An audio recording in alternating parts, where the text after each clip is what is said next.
പരപ്പനങ്ങാടി പാറക്കടവ് റോഡിൽ കുണ്ടംകടവ് പാലത്തിന് സമീപമുള്ള കൊടുംവളവിൽ വാഹനാപകടങ്ങൾ പതിവാകുകയാണ്. കഴിഞ്ഞ 2 മാസത്തിനുള്ളിൽ ഒട്ടേറെ അപകടങ്ങളാണ് ഇവിടെ സംഭവിച്ചത്. കുണ്ടംകടവ് പാലത്തിന് സമീപം പരപ്പനങ്ങാടി റോഡിലായാണ് അപകടകരമായ ഈ വളവ്. വളവിന്റെ ഒരു ഭാഗം 10 അടിയോളം താഴ്ചയുണ്ട്. കഴിഞ്ഞ 2 മാസത്തിനുള്ളിൽ ഒട്ടേറെ അപകടങ്ങളാണ് ഇവിടെ സംഭവിച്ചത്. ഈയിടെ നിയന്ത്രണം വിട്ട് 2 കാറുകളാണ് മറിഞ്ഞത്. വാഹനത്തിലുള്ളവർ ചെറു പരിക്കുകളോടെ രക്ഷപ്പെട്ടു. യാത്രക്കാരുമായി ലൈൻ ബസ്സുകളും ചെറുതും വലുതുമായ സ്കൂൾ വാഹനങ്ങളും ഈ വഴി ദിവസവും സഞ്ചരിക്കുന്നുണ്ട്. രാത്രി സമയങ്ങളിൽ വളവ് ഡ്രൈവർമാരുടെ ശ്രദ്ധയിൽപ്പെടാതെ പോവുകയാണ്. ഒരു മുന്നറിയിപ്പ് ബോർഡും സ്ഥലത്തില്ല.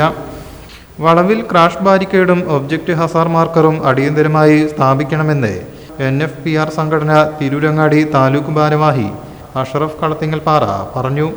പൊതുമരാമത്ത് മന്ത്രി ഉൾപ്പെടെയുള്ളവർക്ക് അദ്ദേഹം വിഷയത്തിൽ നിവേദനം നൽകുകയും ചെയ്തിട്ടുണ്ട്.